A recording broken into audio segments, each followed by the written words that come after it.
शहर के आखिरी हिस्से में एक पुरानी जर्जर बिल्डिंग थी, शांति भवन। बाहर से देखने में वह बिल्कुल सामान्य लगती थी, लेकिन जो भी उसमें रहने जाता कुछ हफ्तों से ज्यादा वहां टिक नहीं पाता।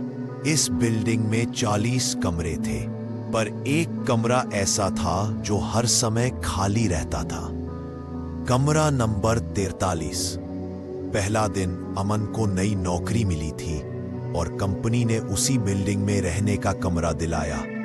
कमरा नंबर 43। केयर टेकर ने चाबी पकड़ाते समय एक पल के लिए उसकी आंखों में देखा और धीमे से बोला, अगर रात को कोई दरवाजा खटखटाए तो खोलना मत। अमन हंस दिया। उसे लगा कोई पुराना मजाक होगा। कमरा साधारण था। एक पलंग, एक अलमारी और एक खिड़की जो पिछली गली की तरफ खुलती थी। पर एक चीज अजीब थी। दीवार पर एक गहरी खरोंच लगी थी, जैसे किसी ने नाखूनों से दीवार कुरेद दी हो।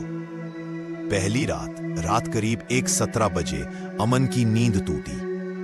टोक टोक कोक, दरवाजा खटखटाने की आवाज। वह उठकर गया, दरवाजा खोला। सामने कोई नहीं था।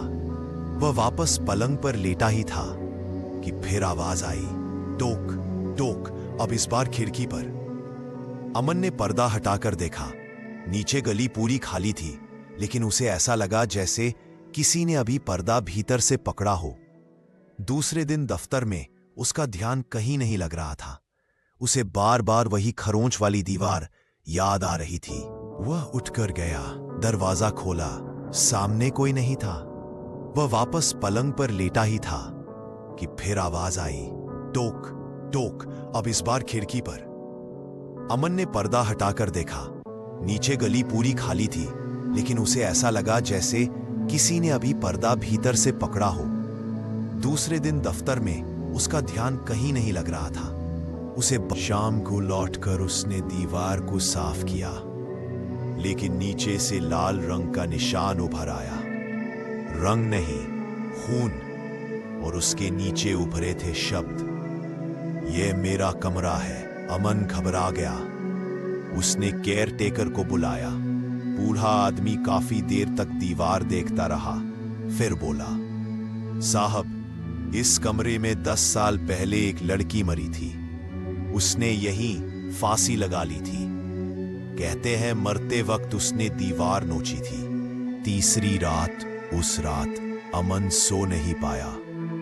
लाइट जलाकर बैठा रहा, लेकिन ठीक कमरे की बल्ब एक साथ बुझ गई। फिर उसी दीवार से आवाज आने लगी, खुर खुर खुर, जैसे कोई फिर से दीवार नोच रहा हो। धीरे धीरे दीवार में से एक हाथ बाहर आया, सड़ा हुआ, ठंडा, नीला पड़ा हुआ।